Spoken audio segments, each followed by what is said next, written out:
Assalamu alaikum dear students. Dear students, in previous lecture we have discussed the types of enzyme. Today we will discuss about the mode of action of enzyme. Mode of action of enzyme means how does enzyme work. तो mode of action of enzymes को explain करते हुए different scientist ने बहुत सारी theories and models तैयार किए हैं और एक्सप्लेन किए हैं, लेकिन in case of our syllabus two most important model are we can say that theories. जब हम मोड ऑफ एक्शन की बात करते हैं तो हम कहते हैं how does enzyme work. Means enzyme किस तरह वर्क करता है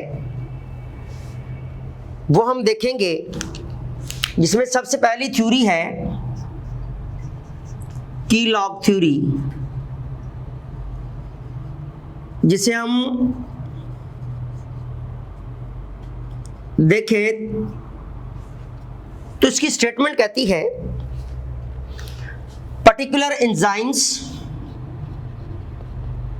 particular enzymes acts upon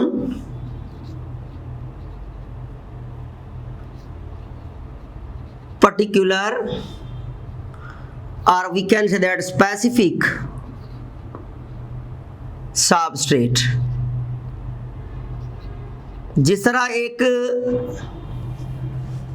as enzyme as specific, or we can say that particular specific or particular lock can be unlocked by a specific key.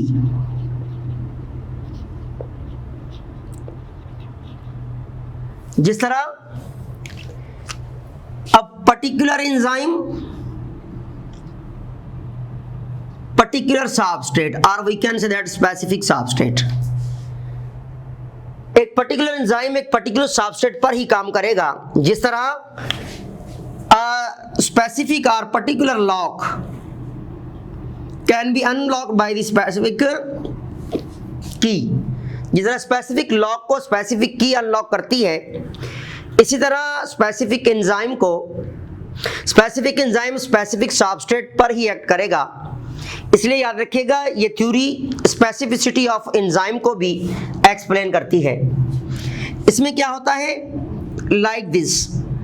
For example ये हमारे पास एक enzyme है और जिस एंजाइम को हम नाम दे रहे हैं लाइपेज एंजाइम, लेकिन सबस्ट्रेट में यहां पर लिपिड्स भी हैं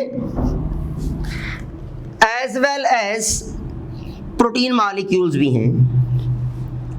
दीज आर दी लिपिड्स. ये हमारे पास क्या है, लिपिड्स हैं, और ये हमारे पास प्रोटीन्स हैं. अब देखिए एंजाइम हमारे पास कौन सा है, लाइपेज. इट मींस लिपिड्स पर एक्ट करने वाला. तो याद रखिएगा ये लिपिड्स मॉलिक्यूल्स को ही अट्रैक्ट करेगा और लिपिड मॉलिक्यूल पर ही काम करेगा. जिस तरह पीछे बताया गया आपको कि स्पेसिफिक लॉक को स्पेसिफिक की अनलॉक करती है, इसी तरह स्पेसिफिक एंजाइम स्पेसिफिक सबस्ट्रेट पर काम कर रहा होता है. हमारे सिस्टम में, हमारे सेल्स में, हमारे लिविंग सिस्टम में नंबर ऑफ टाइप के सबस्ट्रेट मौजूद होते हैं, लेकिन specific enzyme specific nature substrate पर ही काम करेगा. जिस तरह मैंने आपको बताया कि लाइपेज एंजाइम लिपिड्स पर ही काम करेगा क्योंकि इसकी नेचर स्पेसिफाइड है. फिर याद रखिएगा ये थ्योरी जो है ये बेस करती है physical contact between the substrate and enzyme. Physical contact between substrate and enzyme. और ये पॉइंट आपके एंटी टेस्ट में 2 से 3 बार रिपीट हो चुका है कि जितने भी एंजाइम है, जब वो फिजिकली सबस्ट्रेट से मिलेंगे तब रेट ऑफ रिएक्शन कैटलाइज होगा, अदरवाइज कैटलाइज नहीं हो सकता। जब तक एंजाइम और सबस्ट्रेट मिलेंगे नहीं, एक्टिव साइट उसे बाइंड नहीं करेगी, क्योंकि ये साइट कहलाती है एक्टिव साइट, तब तक कोई भी रिएक्शन कैटलाइज नहीं होगा, एक्सेलरेट नहीं होगा। इसलिए याद रखना कि थ्योरी जो है की log theory based upon physical contact, जैसा कि जब तक आप किसी पर्टिकुलर लॉक में की को फिट नहीं करेंगे तब तक लॉक जो है वो अनलॉक नहीं हो सकता। और हर किस्म की की जो है वो आप किसी स्पेसिफिक लॉक में फिट नहीं कर सकते। इसी तरह स्पेसिफिक एंजाइम भी स्पेसिफिक सबस्ट्रेट पर काम करता है। अब इसी जो है वो मोड ऑफ एक्शन को आगे एक्सप्लेन करते हुए एक न्यू मॉडल तैयार किया था साइंटिस्ट ने, इसे कहते हैं induced fit model. Induced fit model का नाम देते हैं। अब देखिएगा, इंड्यूस्ड फिट मॉडल जिसे हम खॉशलैंड मॉडल भी कहते हैं। क्यों कहा जाता है? क्योंकि इस मॉडल को जो एक्सप्लेन करने वाला साइंटिस्ट था उसका नाम था खॉशलैंड, और खॉशलैंड ने ये मॉडल बनाया था। और इसकी जो स्टेटमेंट है, इसकी स्टेटमेंट कहती है कि while substrate and enzyme combines together,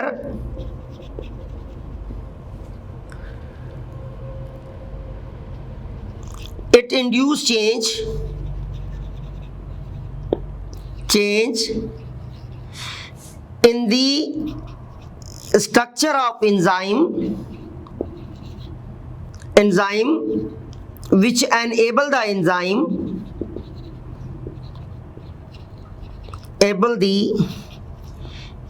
enzyme to perform catalytic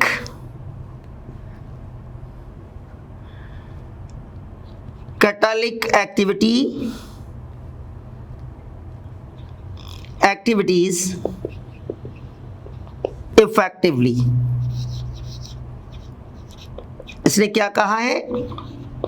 इसने कहा कि जब सबस्ट्रेट और एंजाइम आपस में मिलते हैं तो इनके मिलने से क्या होता है कि एंजाइम की एक्टिव साइट पर जो है वो कुछ चेंज आता है, जो चेंज एंजाइम को इस काबिल बनाता है कि एंजाइम अपनी एक्टिविटीज को परफॉर्म कर सके, कैटलिटिक एक्टिविटीज को इजीली परफॉर्म कर सके। जैसा कि फॉर एग्जांपल हमारे पास यहां पर एक एंजाइम है, this is the active site.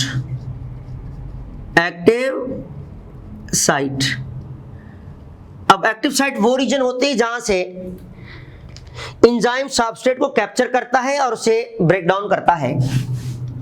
For example this is the substrate molecules, this is called as substrate. Okay, अब ये सबस्ट्रेट जैसे ही फिट होगा, जैसे एंजाइम की एक्टिव साइट उसे अट्रैक्ट करेगी, जैसे इसकी एक्टिवेशन एनर्जी लोअर डाउन होगी, it will be attracted towards the active site और ये यहां पर फिट होगा। और जैसे यहां पर फिट कब होगा? जब जिस किस्म की स्ट्रक्चर है, जिस किस्म की शेप है मॉलिक्यूल की, ये उसी जैसा बना लेती है एक्टिव साइट अपने आप को और इसे फिट करके कैटलाइज करेगी इनटू द प्रोडक्ट। तो कहने का मकसद ये है कि जब सबस्ट्रेट और एंजाइम मिलेंगे तो सबस्ट्रेट के मिलने से क्या हुआ? एक्टिव साइट के ऊपर चेंज आया है। वो चेंज कौन सा आया है कि ये एंजाइम अपनी शेप को एक्टिव साइट की उसी तरह चेंज कर लेगा जिस तरह के ऑलरेडी जो है वो सबस्ट्रेट यानी सबस्ट्रेट मॉलिक्यूल्स की स्ट्रक्चर होती है। और ये चेंज अगर आएगा तो एंजाइम एबल होता है कि अपनी कैटलिक एक्टिविटीज को परफॉर्म कर सके। ये किसने कहा? हॉशलैंड ने। और ये कब कहा था? ये याद रखिएगा 1959 में ये थ्योरी लिखी गई। और जो की लॉग थ्योरी है, अगर आप इसको देखें तो 18 ये scientist name was the Friedrich masher,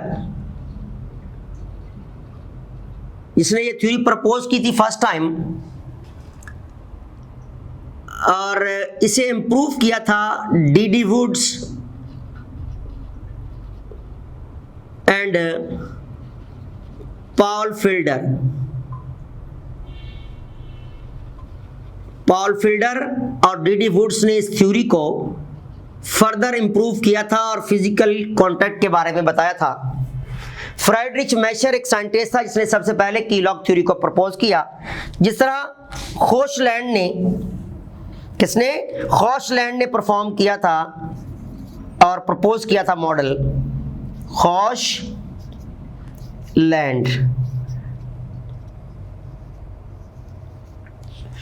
और कब? इन केस ऑफ 1898 में यह थ्योरी पेश की गई। इसे इंप्रूव किया बाद में। इंप्रूवमेंट लाने वाले साइंटिस्ट कौन थे? Improved by these two scientists, Paul Fielder and D Woods. तो ये हमारे पास मोड ऑफ एक्शन था। नेक्स्ट में हम देखते हैं the factor affecting upon the enzyme activity. अब हमने देखने factors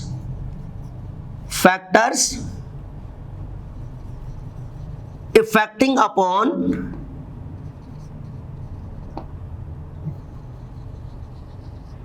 enzyme activities, enzymes activity. वो फैक्टर जो एंजाइम की एक्टिविटीज पर असरअंदाज होते हैं वो हमने देखना है। तो enzyme you know very well specified nature है, so enzymes will be affected by the number of factors, जिनमें सबसे पहले अगर हम देखें तो effect of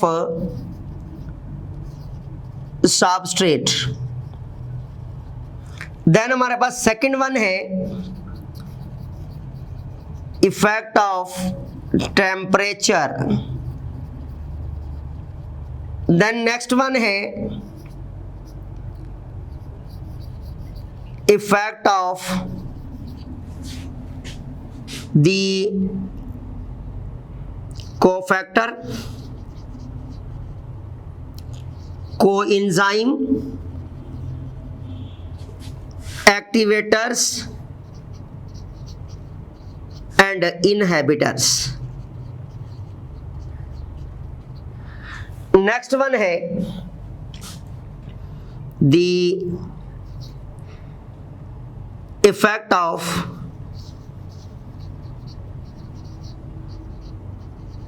water, effect of pH and effect of radiations. ये वो फैक्टर हैं जो एंजाइम की एक्टिविटीज के ऊपर असरअंदाज हो रहे होते हैं, जिनमें सबसे पहले हम देखेंगे the effect of substrate. Effect of substrate, you know very well, substrate ऐसे मटेरियल जिन पे एंजाइम एक्ट करते हैं, ऐसे मटेरियल को हम सबस्ट्रेट का नाम देंगे। तो जब हम इफेक्ट ऑफ सबस्ट्रेट की बात करते हैं तो याद रखिएगा up to certain limit rate of reaction directly proportional to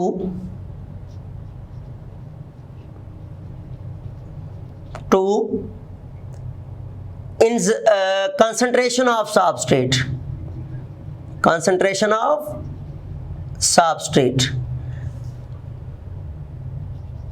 up to certain limit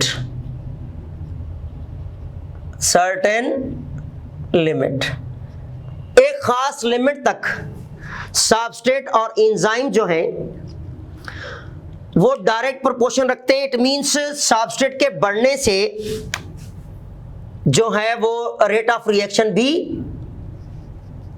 बढ़ेगा। Okay,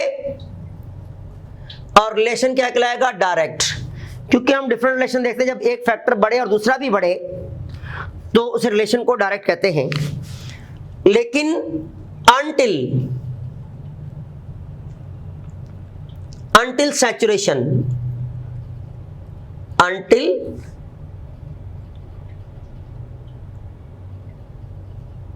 substrate and enzyme become saturate, जब तक saturation नहीं हो जाती तब तक रेट ऑफ रिएक्शन बढ़ता रहता है।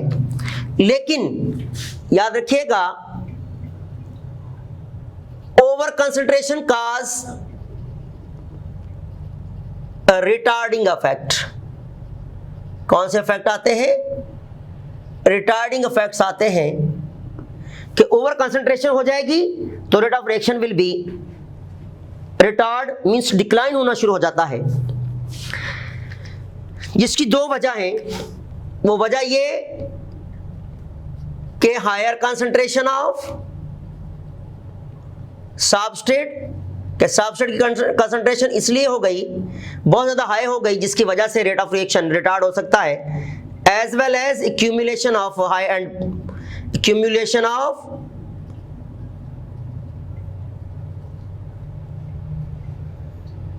हाई प्रोडक्ट या हाई एक्यूमुलेशन ऑफ प्रोडक्ट। तो याद रखिएगा, अब तो प्रोडक्ट या तो ज्यादा बहुत ज्यादा बन जाए, उसकी वजह से भी रेट ऑफ रिएक्शन स्लो हो जाएगा, या फिर कंसंट्रेशन सबस्ट्रेट की बहुत ज्यादा हाई हो जाए तभी रेट ऑफ रिएक्शन क्या हो जाता है? स्लो हो जाता है। जैसा कि फॉर एग्जांपल यहां पर हमारे पास एक सबस्ट्रेट है और इस सबस्ट्रेट पर लगा हुआ है एंजाइम, स्पेसिफिक एंजाइम लगे हुए हैं। These are the enzymes. अगर हम कंसंट्रेशन ऑफ सबस्ट्रेट बढ़ाते हैं, अब कंसंट्रेशन यहां पर फॉर एग्जांपल हमारे पास फर्स्ट में थी 2 ग्राम्स, जैसे जैसे हम बढ़ाते जाएंगे और हम रीच करते हैं 5 ग्राम्स तक, तो रेट ऑफ रिएक्शन क्या होगा? यहां से बढ़ता जाएगा और जब 5 की लिमिट में जाएगा rate of reaction peak level पर पहुंच जाता है और कांस्टेंट हो जाएगा। अब up to certain range, up to 6 ग्राम, अप टू 5.5 ग्राम्स तक रेट ऑफ रिएक्शन स्लो होगा, कांस्टेंट होगा। लेकिन अगर हम बहुत ज्यादा ओवर कर देते हैं, फॉर एग्जांपल 8 ग्राम तक ले जाते हैं या अप टू 10 ग्राम्स तक लेकर जाते हैं कंसंट्रेशन को, तो फिर क्या होगा? Rate of reaction will be decrease, Aahista Aahista decrease होना शुरू हो जाएगा और एक लिमिट पे जाकर रेट ऑफ रिएक्शन यानी कि जो रिएक्शन प्रोसीडिंग है वो स्टॉप हो जाएगी। तो याद रखना कि अप टू सर्टेन लिमिट्स, अब 5 ग्राम्स तक रेट ऑफ रिएक्शन क्या था? डायरेक्ट प्रोपोर्शन था। रेट ऑफ रिएक्शन 5 ग्राम्स पर आकर पीक लेवल पर चला गया, then there was no effect. लेकिन बहुत ज्यादा ओवर कंसंट्रेशन हो गई, तो ओवर कंसंट्रेशन से क्या होगा? रेट ऑफ रिएक्शन बजाय के बढ़ने के डिक्लाइन होना शुरू हो जाएगा। यहां क्या होगा? Rate of reaction over concentration है तो rate of reaction will be decrease हो जाएगा। लेकिन अप टू सर्टेन लिमिट्स तक क्या हो रहा था? रेट ऑफ रिएक्शन इंक्रीज हो रहा था, रेट इंक्रीज हो रहा था और 5 और 6 तक आकर मुकम्मल सैचुरेशन हो गई, रेट पीक लेवल पर पहुंच गया। This is the peak level of rate of reaction. लेकिन जैसे जैसे कंसंट्रेशन मजीद बढ़ती गई, रेट ऑफ रिएक्शन कम होता जाएगा और एक लेवल पर आकर रेट ऑफ रिएक्शन रुक जाएगा, मींस रिएक्शन प्रोसीड होना बंद कर देगा। तो याद रखिएगा, एक स्पेसिफिक लिमिट तक डायरेक्टली प्रोपोर्शन है किसका? रेट ऑफ रिएक्शन का सबस्ट्रेट कंसंट्रेशन से। कब तक? जब तक ये आपस में मुकम्मल तौर पर सैचुरेट नहीं हो जाते। लेकिन बहुत ज्यादा ओवर कंसंट्रेशन हमने देखा रिटार्डिंग इफेक्ट दे रही है। वो इफेक्ट क्यों आ रहे हैं? एक तो सबस्ट्रेट कंसंट्रेशन अगर बहुत हाई हो जाए तब रेट रिवर्स हो जाएगा, स्लो हो जाएगा, या फिर एंड प्रोडक्ट इतनी ज्यादा बन जाए कि वो एंजाइम की एक्टिव साइट को ब्लॉक करना शुरू कर दे, तो तब भी याद रखिएगा रेट ऑफ रिएक्शन जो है वो स्लो डाउन होना शुरू हो जाता है। देन हमारे पास नेक्स्ट वन फैक्टर है, that is the effect of temperature. Effect of temperature, याद रखिएगा टेम्परेचर जो है एक ऐसा फैक्टर है जो all over living either non living जितने भी मटेरियल्स हैं सबके ऊपर असरअंदाज होता है। लेकिन जब हम स्पेशली बात करते हैं एंजाइम्स की और लिविंग सिस्टम में, तो याद रखिएगा अब इसमें 3 लेवल्स होते हैं टेम्परेचर के। एक होता है ऑप्टिमम, दूसरा होता है मिनिमम और तीसरा होता है मैक्सिमम। याद रखिएगा किसी भी लिविंग सिस्टम के अंदर एंजाइम एक्टिविटी के लिए जो टेम्परेचर होता है optimum, that is 37 degree centigrade, जो near by equal to 98.6 degree Fahrenheit. Okay, और दूसरा जो है अगर टेम्परेचर इससे लो होगा और अप टू आ जाएगा 0, इसे कहेंगे मिनिमम टेम्परेचर। बहुत ज्यादा हाई हो जाए, अप टू 100 तक रीच कर जाए, तो इसे कहेंगे मैक्सिमम टेम्परेचर। तो याद रखना ऑप्टिमम टेम्परेचर पर क्या होंगे? एंजाइम्स फुली एक्टिव हो जाते हैं। enzymes fully active and they will perform their activities. और in case of the 0 degree temperature, और 0 degree temperature पर क्या होता है? enzyme become inactive. enzyme क्या हो जाएंगे? inactive हो जाते हैं। और 100 पर जाकर एंजाइम क्या होंगे? डिस्ट्रॉयड हो जाते हैं, और we can say that denature हो जाएंगे। क्योंकि बहुत ज्यादा हाई टेम्परेचर एंजाइम्स के अंदर प्रोटीन्स के बॉन्ड्स को ब्रेक करना शुरू कर देते हैं, जिसकी वजह से एंजाइम मुकम्मल तौर पर डीनेचर हो जाते हैं। याद रखना ये तो ऑप्टिमम टेम्परेचर था, specially for what? For human enzymes. ये था इन case of human being. In case of human being. लेकिन इसी के मुकाबले में अगर आप देखें तो कुछ ऐसे बैक्टीरिया जिनके लिए ऑप्टिमम टेम्परेचर जो है आपकी बुक में दिया हुआ है कि वो नियर बाय 67 अप टू 70 की रेंज होता है, जिन्हें थर्मोफिलिक बैक्टीरिया कहते हैं। फॉर एग्जांपल यहाँ पर जब अगर इसका हम ग्राफ देखें तो ये हमारे पास टेम्परेचर जब 0 डिग्री पर था तो एंजाइम इनएक्टिव थे, रेट ऑफ रिएक्शन बढ़ ही नहीं रहा था। जैसे जैसे टेम्परेचर बढ़ता गया और टेम्परेचर ने रीच किया अप टू 37 डिग्री सेंटीग्रेड तक, तो रेट ऑफ रिएक्शन बढ़ना शुरू हुआ and rate will be reach to maximum. 37 पे जाकर रेट ऑफ रिएक्शन क्या हो जाएगा? मैक्सिमम हो जाएगा। अब देखिए 0 डिग्री टेम्परेचर पर रेट ऑफ एंजाइम इनएक्टिव थे, रेट हमारा 0 था रिएक्शन का, या बहुत ज़्यादा स्लो था। जैसे जैसे टेम्परेचर बढ़ता गया 37 डिग्री पर पहुंचा तो रेट ऑफ रिएक्शन हो गया मैक्सिमम। इसी तरह जब टेम्परेचर मजीद बढ़ता जाएगा और टेम्परेचर रीच कर जाता है अप टू 100 डिग्री सेंटीग्रेड तक, जिसे हम कहते हैं मैक्सिमम टेम्परेचर, तो याद रखिएगा rate of reaction will B slower down और रेट ऑफ रिएक्शन हो जाएगा दोबारा फिर 0, क्योंकि यहां पर एंजाइम क्या हो गए? यहां एंजाइम हो गया डीनेचर, ठीक, और यहां पर एंजाइम थे एक्टिव, फुली एक्टिव, और जब 37 टेम्परेचर था और जब 0 था तो एंजाइम थे इनएक्टिव। श्योर है जब इनएक्टिव है तो वो रेट ऑफ रिएक्शन को कैटलाइज नहीं करेंगे, जिसकी वजह से रेट ऑफ रिएक्शन नहीं बढ़ेगा। तो एक सर्टेन लिमिट तक याद रखिएगा, रेट ऑफ रिएक्शन भी टेम्परेचर से डायरेक्ट रिलेशन रखता है up to certain limit. Means 0 से ऊपर की तरफ लेकर जाएंगे तो rate of reaction will be increase. यहां पर क्या होगा, रेट ऑफ रिएक्शन बढ़ रहा था, और जैसे ही रेट ऑफ रिएक्शन कम होगा, जब ऑप्टिमम से ऊपर जाना शुरू करेगा temperature, rate of reaction will be decrease.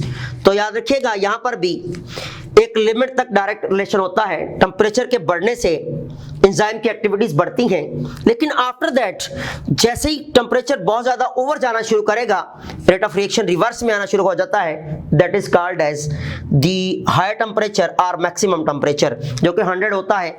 इसमें कोई भी प्रोटोप्लाज्म मुकम्मल तौर पर डीजेनरेट हो जाएगा, उसके सारे एंजाइम्स डीजेनरेट हो जाएंगे और एंजाइम विल बी, जितने एंजाइम है वो डीनेचरिंग हो जाएगी, डिस्ट्रक्शन हो जाएगी, और लिविंग सिस्टम लाइव एक्टिविटीज को छोड़ देगा।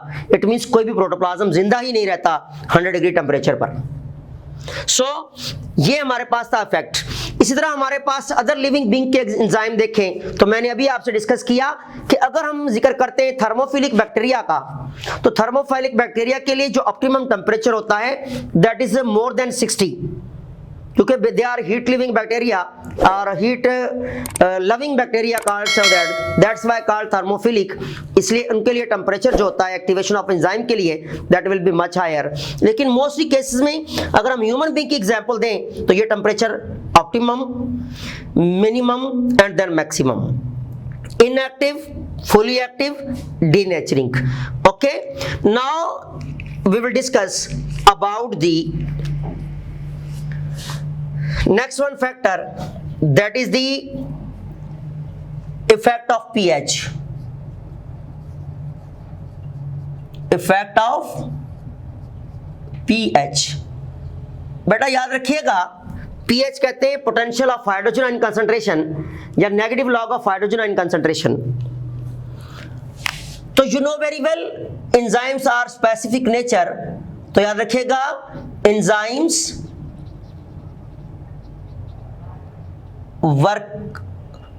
works at specific range of pH। क्योंकि हमने पीछे पढ़ा कि एंजाइम आर स्पेसिफिक नेचर हैं, because of their specific nature, specific pH पे काम करेंगे, पर्टिकुलर पीएच पे काम करेंगे, because of their specification of nature, because of their nature, because of their nature। याद रखिएगा कुछ एंजाइम ऐसे हैं जो एसिडिक मीडियम में एक्टिव होते हैं, कुछ एंजाइम ऐसे हैं जो बेसिक मीडियम में एक्टिव होते हैं। जिस तरह हमारे पास एग्जांपल हम देते हैं पेप्सिन की, और बेटा याद रखिएगा पेप्सिन जो है एक ऐसा एंजाइम है जिससे हम कहते हैं एंजाइम ऑफ स्टमक। ये कहाँ होता है, ये हमारे पास एंजाइम ऑफ स्टमक है। अब इसका काम क्या है, अब इसकी नेचर ये है कि पेप्सिन जो है ये ब्रेक करता है प्रोटीन्स को इनटू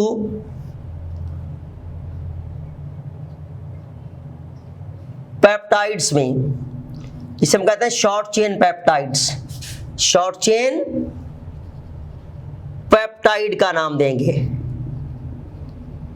अब आपको पता होना चाहिए हमारा जो स्टमक है, स्टमक की जो पीएच होती है दैट इज कंडीशन होती है एसिडिक, और एंजाइम के लिए जो पीएच होती है पेप्सिन के लिए, पेप्सिन एक्टिव होता है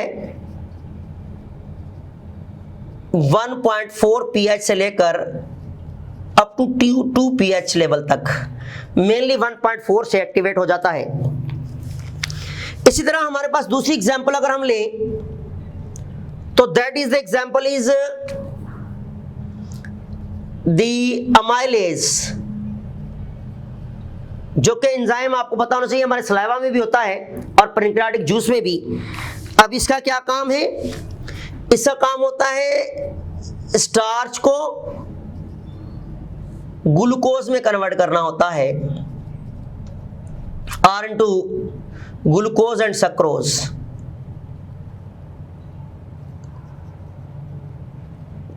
तो ये एंजाइम कहां होते हैं? That is present mostly in the intestine, और इंटेस्टाइन का जो मीडियम होता है दैट इज बेसिक। स्टमक का मीडियम क्या था? एसिडिक, और यहां पर कौन सा मीडियम है? बेसिक। अब इंटेस्टाइन के एंजाइम को अगर अमाइलेज को उठा के हम कहां ले जाएंगे? इनटू द स्टमक, तो ये इनएक्टिव हो जाएगा। और अगर पेप्सिन को उठा के हम ले जाएंगे इंटेस्टाइन में, मीडियम चेंज हो गया तो ये भी इनएक्टिव हो जाएगा। इसलिए याद रखिएगा एंजाइम जो होते हैं they are affected by pH. Specific enzyme specific pH level पर काम करते हैं, जैसा कि in case of the enzyme pH pepsin. अब पेप्सिन की जो पीएच जब बढ़ेगी पॉइंट समथिंग से 1.4 की रेंज में जाएगी अप टू 2 रेंज तक, तो रेट ऑफ रिएक्शन बढ़ता है। लेकिन उसके बाद जैसे जैसे पीएच बढ़ती जाएगी और अगर रीच करती है 6 पॉइंट समथिंग को या अप टू 7 तक, तो याद रखना रेट ऑफ रिएक्शन क्या होना शुरू हो जाएगा? गिरना शुरू हो जाएगा। क्योंकि एसिडिक से न्यूट्रलिटी की तरफ आ गया और बेसिसिटी की तरफ आ जाएगा जब एनवायरनमेंट या मीडियम, तो रेट ऑफ रिएक्शन गिरना शुरू कर देगा। इसी तरह अगर हम बात करते हैं अमाइलेज की, ये तो था पेप्सिन के लिए। अगर हम बात करें अमाइलेज की, तो अमाइलेज जो है वो एक्टिवेट होना शुरू होता है न्यूट्रलिटी पॉइंट से। जैसे ही जब आगे पीएच जाती रहेगी, तो जो पीएच 8 to 9 के दरमियान है, तो रेट ऑफ रिएक्शन मैक्सिमम होगा। जैसे जैसे पीएच वैल्यू और बहुत ज्यादा बढ़ती जाएगी, इट मींस न्यूट्रलिटी की तरफ जाएगी, रेट ऑफ रिएक्शन फिर नीचे आना शुरू हो जाएगा। तो जैसे मीडियम चेंज होगा तो rate of reaction means affect करेगा, यानी पीएच वैल्यू चेंज होगी, और पीएच वैल्यू के चेंज होने से रेट ऑफ रिएक्शन भी चेंज हो जाता है। अब पीएच 4 पे काम कर रहा था एसिडिक मीडियम में एंजाइम, और 8 की रेंज में नियर बाय 8 पॉइंट समथिंग और 8 की रेंज में मैक्सिममली काम कर रहा था अमाइलेज। अब जैसे ही पीएच वैल्यू बढ़े या पीएच वैल्यू कम हो जाए, तो जैसे ही मीडियम की पीएच वैल्यू चेंज होगी तो रेट ऑफ रिएक्शन भी इफेक्ट होना शुरू हो जाता है। सो एंजाइम जो होते हैं they are working according to specification of nature upon specific substrate. Okay, now we will discuss about the few MCQs regarding। हम नेक्स्ट लेक्चर में मजीद जो फैक्टर हैं उन्हें कंटिन्यू करेंगे, लेकिन यहाँ पर हम कुछ MCQ डिस्कस करते हैं। फॉर एग्जाम्पल हमारे पास एक MCQs है, pepsin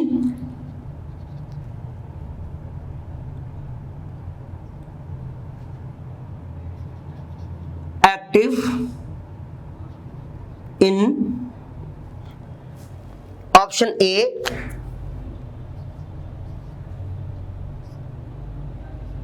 basic medium, option B acidic medium, option C alkaline medium, sorry option B neutral point of neutrality, neutral medium, D all of these. तो अभी अभी हमने देखा कि एसिडिक मीडियम के अंदर काम करता है पेप्सिन और स्टमक में प्रोटीन को शॉर्ट चेन पेप्टाइड में तोड़ता है। इसलिए याद रखिएगा हमारे पास यहाँ जो हमारा आंसर होगा that should B acidic medium. Acidic medium के अंदर पेप्सिन काम करता है। Next one question is,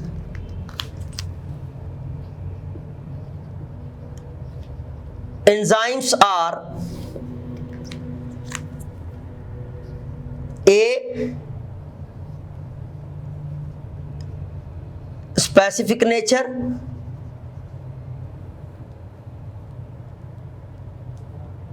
but not specific function,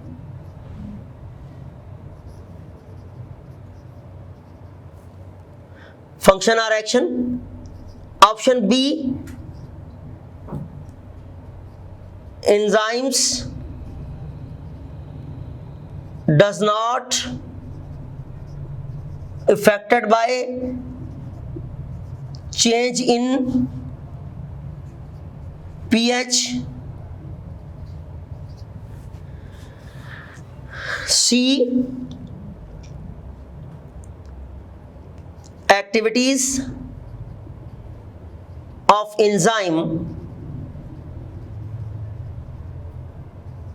affected by change in temperature. D, enzymes are destroyed by the activators. तो आपने कैरेक्टरिस्टिक्स ऑफ एंजाइम पीछे हमने पढ़ा था कि स्पेसिफिक नेचर है, स्पेसिफिक फंक्शन है, लेकिन यहां पर लिखा हुआ है specific nature but not specific function.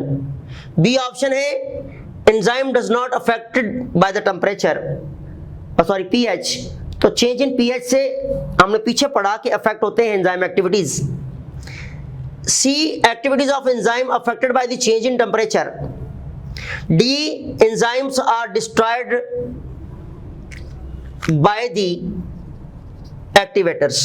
तो एक्टिवेटर डिस्ट्रॉय थोड़ी करते हैं, एक्टिवेट करते हैं, इसलिए याद रखिएगा हमारा जो एंजाइम के हवाले से ट्रू आंसर है that is the C, enzyme activities are affected by the temperature. Then the next question is,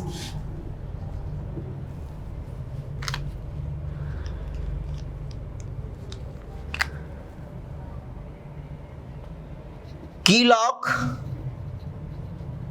theory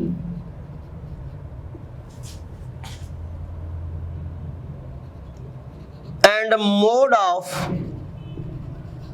action of enzyme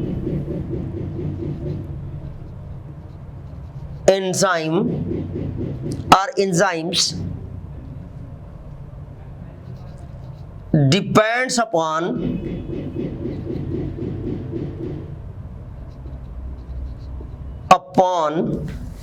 option A, the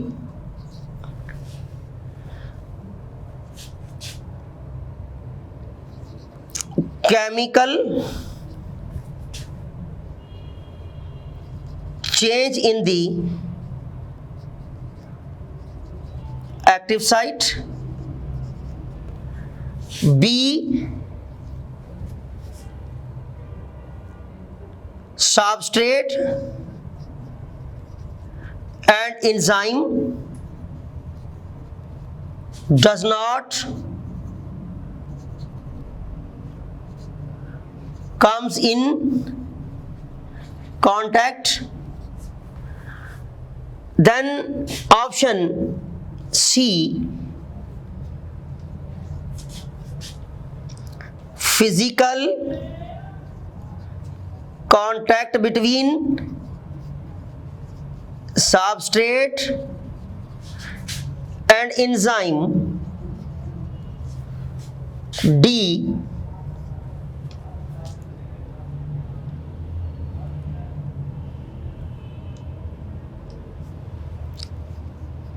all of these. तो याद रखिएगा की लॉग थ्योरी जो है हमने पीछे पढ़ा था कि बेस करती है physical contact between substrate and enzyme. तो ऑप्शन ए हमारे पास था chemical change in the active site, ऐसा हो नहीं सकता, रिमेन कंजर्व एंजाइम। बी कोई फिजिकल चेंज जरूर आ सकता है, substrate and enzyme does not comes in contact, ऐसा भी नहीं है, विदाउट कांटेक्ट काम ही नहीं होगा, मोड ऑफ एक्शन हो ही नहीं सकता, एंजाइम वर्क करेंगे नहीं। Option C physical contact between substrate and enzyme, and option D all of these answer हमारा पॉसिबल नहीं है, इसलिए हमारे पास जो ऑप्शन होगा that should be C as the correct answer कि फिजिकल कांटेक्ट सबस्ट्रेट और एंजाइम के दरमियान होगा तो रिएक्शन प्रोसीड होगा, अदरवाइज नहीं हो सकता। देन हमारे पास नेक्स्ट वन क्वेश्चन है, that is the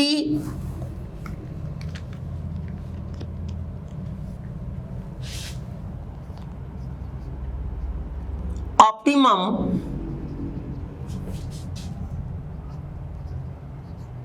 temperature for enzymes activation in human being is A 37 degree centigrade, B 21 degree centigrade, C 98.6 degree Fahrenheit, D both A and C। तो याद रखिएगा 37 degree centigrade is equal to 98.6 degree Fahrenheit. So your optimum temperature in case of human body, optimum temperature for enzyme activation is both A and C. So answer should be the D option. Inshallah, in the next lecture, we will discuss the remaining factor which are affecting upon enzyme activities. Thanks.